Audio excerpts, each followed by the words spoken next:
जबाबदार धरले जातील। मंडळी, तुम्हाला निवांत बसून पुस्तक वाचायचंय का? मग चला मुंबई महापालिकेच्या उद्यानात जाऊया।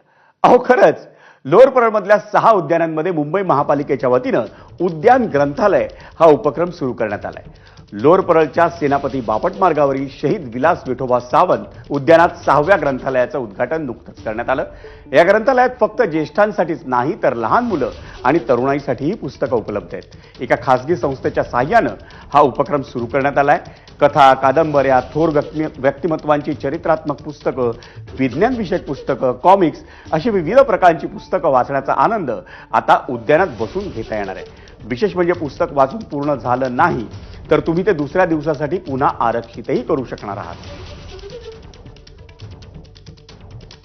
या मुंबई महापालिकेच्या उद्यान ग्रंथालय उपक्रमाची आणखी काही वैशिष्ट्य पाहूया ग्राफिक्समध्ये।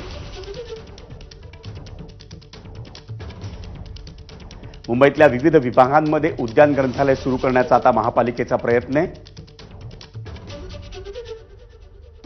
उद्यान ग्रंथालयासाठी कोणतंही सभासद शुल्क असणार नाही। उद्यानात बसूनच पुस्तक वाचण्याचं बंधन तुमच्यावर नाही। एखादं पुस्तक घरी घेऊन जायचं असल्यास त्यासाठी परवानगी असेल, पण पुस्तक हरवलं तर दंड आकारण्यात येणार नाही।